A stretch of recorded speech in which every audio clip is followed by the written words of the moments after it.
ಕಡೆಯದಾಗಿ ಆಶ್ಲೇಷ, ಜ್ಯೇಷ್ಠ ಹಾಗೂ ರೇವತಿ. ನೋಡಿ, ಆಶ್ಲೇಷ ನಕ್ಷತ್ರದಲ್ಲಿ ಹುಟ್ಟಿರ್ತಕ್ಕಂಥವರು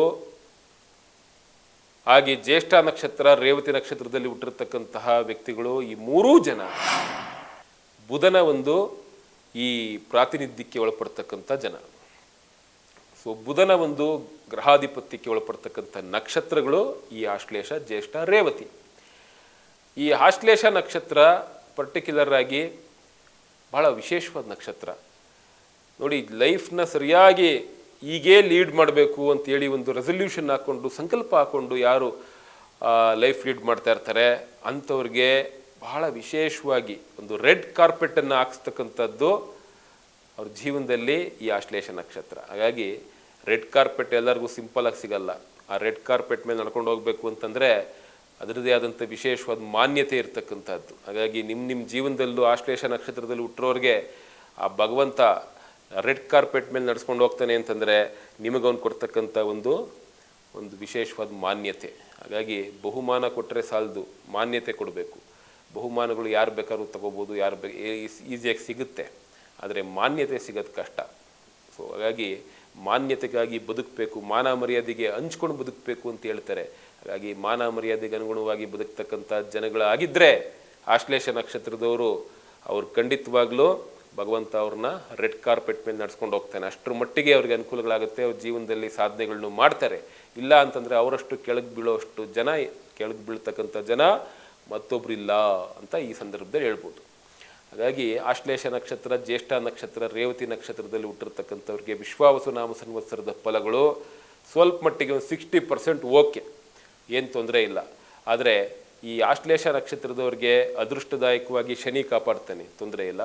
ಜ್ಯೇಷ್ಠ ನಕ್ಷತ್ರದವ್ರಿಗೆ ಶನಿಯ ಒಂದು ಬಲ ಪುಣ್ಯಪ್ರದವಾಗಿ ಕಾಪಾಡಿದ್ರೆ ಗುರುವಿನ ಬಲ ತಾತ್ಕಾಲಿಕವಾಗಿ ಅಷ್ಟಾಗಿ ಒಂದು ಫಲಗಳನ್ನ ಕೊಡೋದ್ರಲ್ಲಿ ಒಂದು ಒಮ್ಮನಸ್ಸು ಮಾಡ್ತಕ್ಕಂಥದ್ದು ಕಷ್ಟ.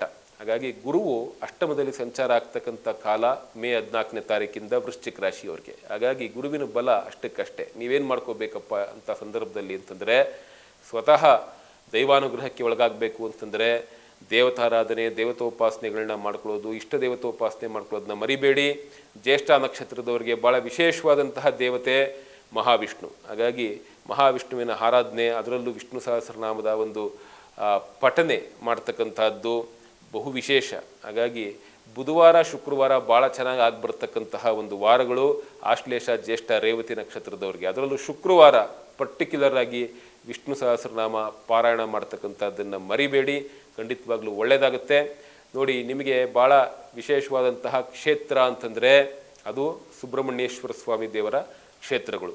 ಹಾಗೆ ಮಹಾವಿಷ್ಣುವಿನ ತಿರುಪತಿ ತಿರುಮಲ ಕ್ಷೇತ್ರ, ವೆಂಕಟೇಶ್ವರ ಸ್ವಾಮಿ ದೇವರ ಪುಣ್ಯ ಕ್ಷೇತ್ರ, ಹಾಗೆ ದಿವ್ಯ ಸಾನ್ನಿಧ್ಯ ಇರತಕ್ಕಂಥದ್ದು.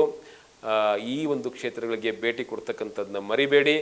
ಮಂಗಳವಾರ ಸುಬ್ರಹ್ಮಣ್ಯೇಶ್ವರನಿಗೆ ಅಥವಾ ಬುಧವಾರವೂ ಸಹ ನಿಮಗೆ ಭಾಳ ಚೆನ್ನಾಗಿ ಆಗ್ಬರ್ತಕ್ಕಂಥ ಕಾರಣ ಆವಾಗಲೂ ಸಹ ಸುಬ್ರಹ್ಮಣ್ಯ ಆರ್ ಮಹಾವಿಷ್ಣುವಿನ ಒಂದು ಕ್ಷೇತ್ರಕ್ಕೆ ದರ್ಶನ ಮಾಡ್ತಕ್ಕಂಥದ್ದು ಒಳ್ಳೆಯದು.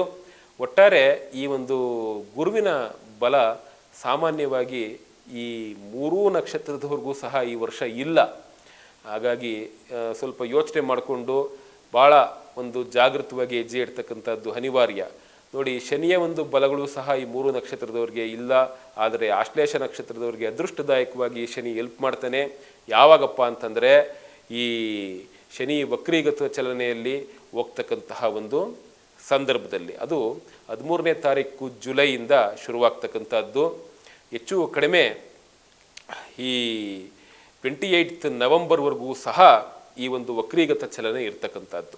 ಆ ಸಂದರ್ಭದಲ್ಲಿ ಆಶ್ಲೇಷ ನಕ್ಷತ್ರದವರು ಖಂಡಿತವಾಗ್ಲೂ ಎದುರು ನೋಡ್ಬೋದು ಒಂದು ಅದೃಷ್ಟದಾಯಕವಾದಂಥ ವಿಚಾರಗಳನ್ನ.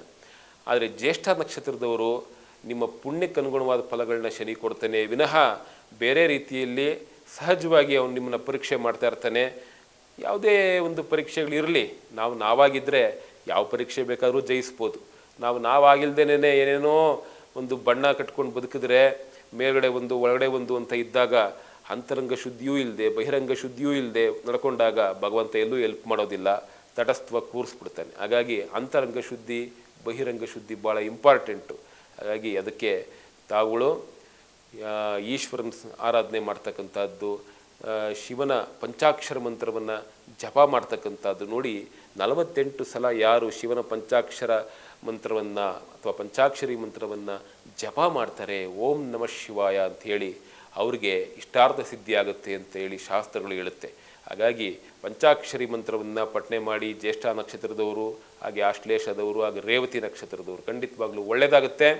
ಒಟ್ಟಾರೆ ನೀವು ಈ 3 ನಕ್ಷತ್ರದವರು ಈ ಒಂದು ಶನಿಯ ವಕ್ರೀಗತ ಚಲನೆ ಇದ್ದಂಥ ಸಂದರ್ಭದಲ್ಲಿ ಕೆಲವೊಂದು ವಿಶೇಷ ಫಲಗಳನ್ನು ಅಪೇಕ್ಷೆ ಪಡ್ಬೋದು, ಎಕ್ಸ್ಪೆಕ್ಟ್ ಮಾಡ್ಬೋದು, ಖಂಡಿತವಾಗ್ಲೂ ಅವ್ರಿಗೆ ಸಿಗುತ್ತೆ. ಬಟ್ ಗುರುವಿನ ಬಲ ಅಷ್ಟಾಗಿ ಚೆನ್ನಾಗಿರೋದಿಲ್ಲ. ಎಲ್ಲೋ ಕೆಲ ಕಾಲ 48 ದಿನಗಳ ಕಾಲ 18ನೇ ತಾರೀಕು ಅಕ್ಟೋಬರಿಂದ ಹಿಡಿದು ಒಂದು 48 ದಿನಗಳ ಕಾಲ ಸ್ವಲ್ಪ ಉಸಿರಾಡ್ಬೋದು ಅನ್ನೋಷ್ಟರ ಮಟ್ಟಿಗೆ ಒಂದು ನಿರಾಳತೆಯನ್ನು ಕೊಡ್ತಕ್ಕಂತಹ ಭಾಗ್ಯೋದಯದ ಗುರು ವೃಶ್ಚಿಕ ರಾಶಿಯವ್ರಿಗೆ ಸಿಕ್ಕರೆ, ಈ ಕಡೆ ಆಶ್ಲೇಷ ನಕ್ಷತ್ರದವ್ರಿಗಂತೂ ಜನ್ಮಗುರು, ಅದು ಒಂದು ದುಃಖ ತಪ್ತ ಪರಿಸ್ಥಿತಿಗಳು ಅವಲೋಕನ ಮಾಡ್ಕೋಬೇಕಾದಂತಹ ಅನಿವಾರ್ಯ.